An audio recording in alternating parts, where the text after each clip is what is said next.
Sunday morning, April 25th, 2010, St. Paul, Minnesota. Just after 6:30 a.m., a 911 dispatcher picked up a call. The voice on the line was young, female, and frightened. "Someone's trying to break into my home." Her name was Heidi Firkus. She was 25 years old. She was calling because her husband had told her to. Within 30 to 40 seconds, there was a loud noise on the line, a sound consistent with a gunshot. The call went dead. 65 seconds later, her husband called 911 from Heidi's own phone. He said an intruder had broken into their home and shot them both. Here is what no one knew yet. The couple was scheduled to be evicted from that house at noon the very next day. Heidi's husband knew. Investigators would spend the next 13 years trying to prove that Heidi did not. Heidi Marie Erickson was born on December 14, 1984, in Roseville, Minnesota, to John and Linda Erickson. She grew up in Falcon Heights alongside two older brothers, Pete and Joel. From an early age, people who knew Heidi described her the same way: warm, outgoing, the kind of person who made a room feel more alive. She was active in choral music, drawing, painting, basketball, and tennis. She was, by every account, someone who moved through the world with openness. She met Nicholas James Firkus at church when she was a freshman in high school, and he was a junior. They bonded over shared faith. They began dating officially in August 2003. They married in 2005, when Heidi was 20 and Nick was 22. Nick worked for his father's carpet cleaning business. Heidi worked entry-level jobs before landing a position in the administrative department at Securian Financial, a financial services company in downtown St. Paul, in September 2009. Her father, John Erickson, also worked at Securian. He testified at trial that he had intentionally given her space in those early months so she could establish herself independently. 2 days before she died, a Friday, father and daughter had gone to coffee together during the workday for the first time. He testified that she was, in his word, delightful. He was asked whether there were times in her life when he'd seen her struggling under stress. He said yes. He was asked whether she seemed in any distress on April 23, 2010. "No," he said. "There is something important in that detail." Heidi Firkus was a woman who had carried hard things before. If she had known that her home was in foreclosure, that she would need to be fully moved out of her house in 48 hours, her father believed he would have seen it in her face. He did not. In 2007, at the height of the housing bubble, Nick and Heidi Firkus bought their home on the 1700 block of West Minnehaha Avenue in St. Paul's Hamlin Midway neighborhood, a quiet residential area of red brick homes and tree-lined streets. Within a year, they were underwater on the mortgage. By 2008, Nick had begun falling behind on payments. He managed the household finances. According to prosecutors in trial testimony, he handled the bills, the accounts, the correspondence with the bank. In April 2009, the bank personally served Nick Firkus with foreclosure documents and notice of a sheriff's sale. Investigators confirmed that Heidi was not served. She did not sign those documents. Her signature does not appear on them. In June 2009, the bank purchased the home at a sheriff's sale.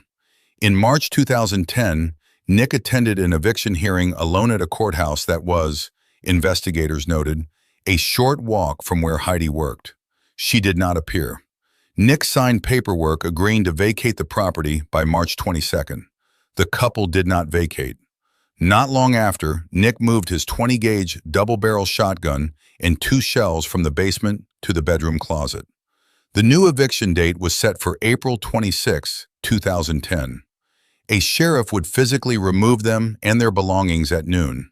Nick had told no one, not his family, not Heidi's family, not their close group of church friends. He told investigators that the couple was too embarrassed to share the news. But here is the thing. Not a single box in that house had been packed. When first responders arrived on April 25th, every room was fully furnished. The kitchen was stocked. Books sat on shelves. The bedroom closet was filled with clothes on hangers. There were a few empty boxes in the dining room and some collapsed boxes in the basement. The investigators who walked through that house could not identify a single sign that the Firkus family was preparing to vacate within hours.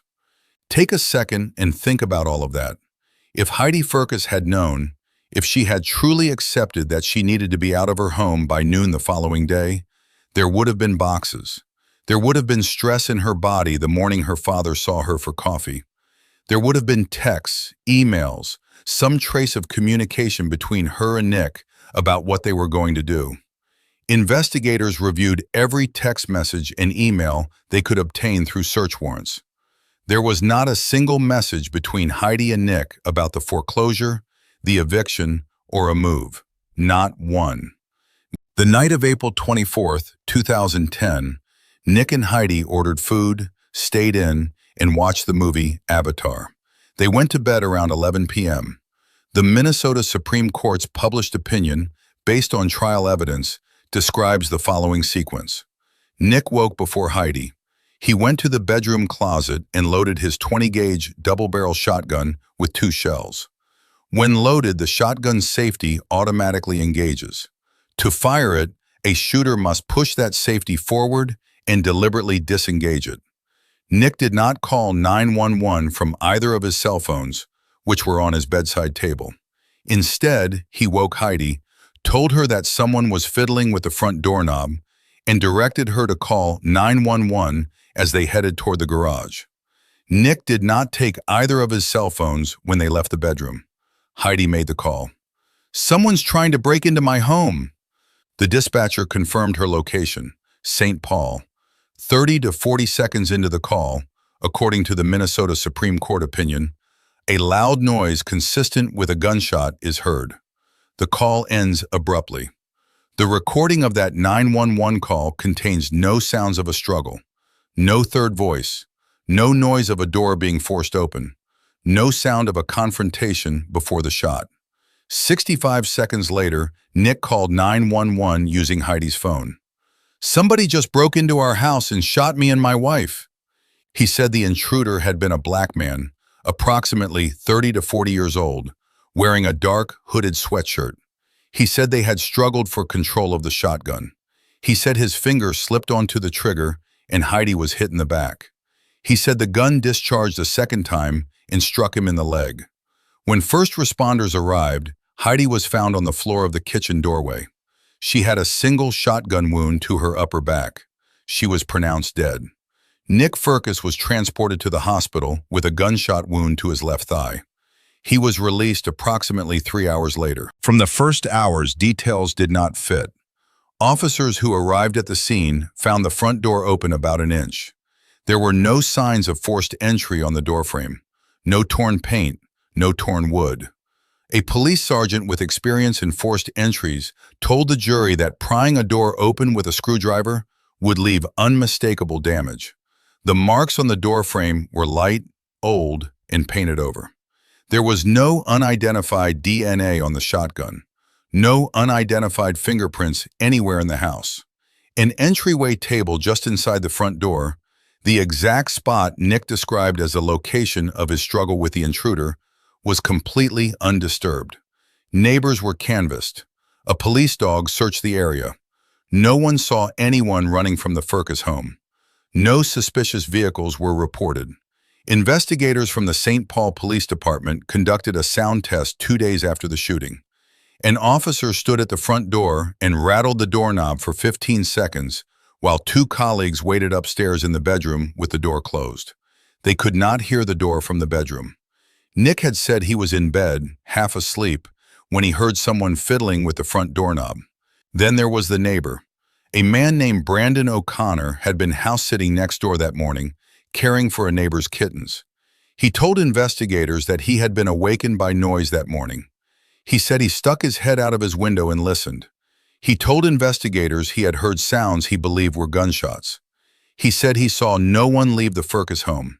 But there was something else he told investigators. After the shots, he said he heard a single, muffled voice. He thought the voice said something like, "You shot her," or "You shot me." Before trial, O'Connor listened to the recording of Nick's 911 call for the first time. He told investigators that when he heard Nick's voice on the call, It sounded like the muffled voice he had heard that morning. That is not a small thing. Investigators noted everything that was wrong with the scene, and then the case stalled. Nick cooperated early. He sat for a long, video-recorded police interview hours after the shooting. He answered questions. He agreed to provide DNA and fingerprints. He worked with a sketch artist to produce a composite of the intruder he described. Police released the sketch publicly. No viable tips came in. Within weeks, Nick's attorney advised him to stop granting police interviews. Within months, Nick had moved on. He was introduced to a woman named Rachel Sanchez, later Rachel Firkus, through friends. They married in 2012. They had 3 children together, and the case went cold. In 2015, investigators got what appeared to be a break. A tipster called police saying they recognized the man in the sketch Nick had provided.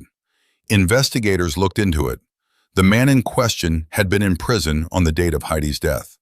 The case went cold again. In 2019, St. Paul Police Sergeant Nicole Sipes was assigned a fresh look at the Firkus case. She later told 2020 that the circumstances had never sat right with her, not even when she was a patrol officer working that neighborhood 9 years earlier. Sipes began reviewing the entire case file. She listened to the 911 calls. She contacted the attorneys who had handled the bank's foreclosure and eviction proceedings. She reviewed those documents carefully and noted something critical. Heidi Firkus's signature did not appear on a single one of them. Then Sipes learned that Nick had recently divorced his second wife. She reached out to Rachel Firkus. What Rachel told her changed everything. Rachel said that during their marriage, she had begun catching Nick in small lies. And then she had discovered that he had been concealing financial trouble from her, including a delinquent property tax notice that put their second home at risk of foreclosure. The same pattern, a second time. She had confronted him, and she had recorded it. In one recorded conversation, Rachel told Nick, "The fact that your lying was so easy for you to do in front of me over and over and over makes me think." Nick completed her sentence. He said, "That I could murder my wife?" She responded, "Yes." Rachel Firkus provided those recordings to police. Sipes also contacted the FBI. FBI analysts re-examined the audio from the original 911 calls, looking for any sonic evidence of a third person in the house. They found none. FBI forensic experts and ballistic specialists then worked with a digitally reconstructed 3D model of the Firkus home to analyze the trajectory of the shots. Their conclusion: the shots were more consistent with a deliberate act than with an accidental discharge during a struggle. Look at the facts. No third voice on the 911 recordings. No unidentified DNA. No forced entry. No signs of flight. No trace of the intruder Nick described. A woman who did not know her house was being taken from her in a matter of hours. A husband who had moved his shotgun to the bedroom closet weeks earlier. A husband who woke his wife and directed her to call 911 using her phone, not his. 65 seconds between the shot and his call. Prosecutors later argued in court that those 65 seconds were accounted for. Nick checking Heidi's body, confirming she was dead, then picking up her phone and placing the call. On May 19, 2021, a St. Paul police SWAT team arrested Nicholas Firkus at his home. He was charged with second-degree murder. A grand jury later returned an indictment on both first-degree and second-degree murder charges. The trial began on January 27, 2023.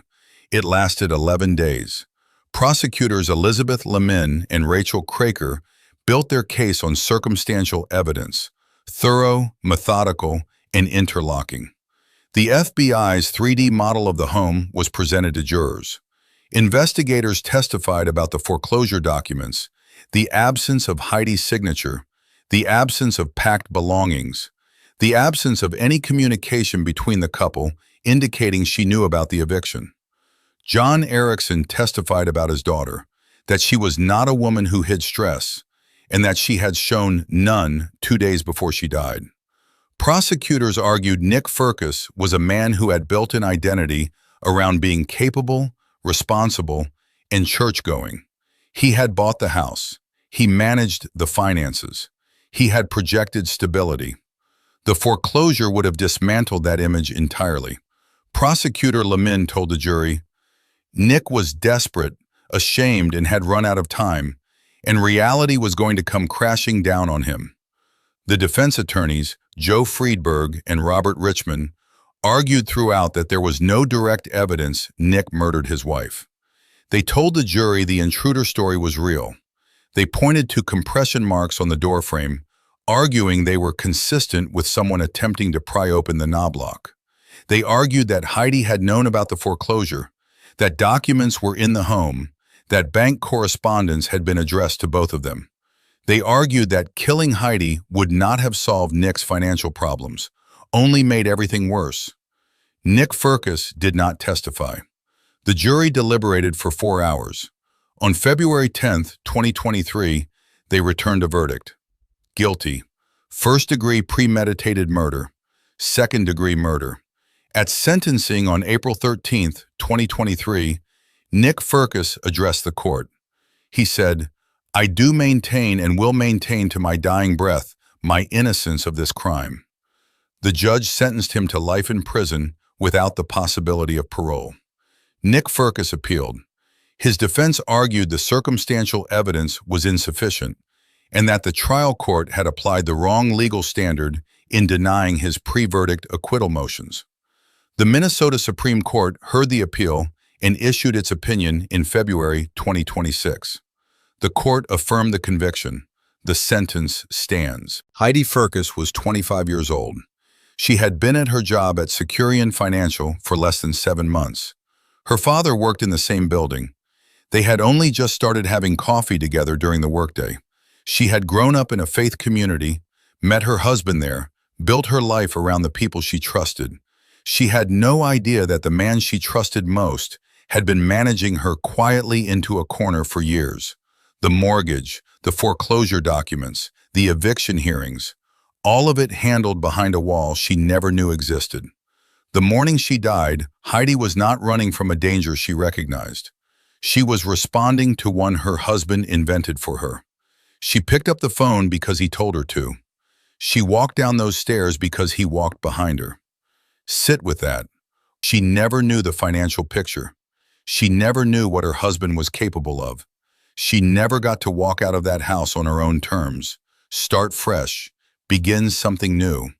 She called 911 at his instruction, and the shot is on the recording. And it took a second wife, a set of secret recordings, an FBI audio analysis, and 13 years before anyone could prove what that recording meant. Justice found Heidi Firkus eventually. It just did not find her in time. If this case stayed with you, subscribe to Sealed Verdict. I will see you in the next verdict, just like this one.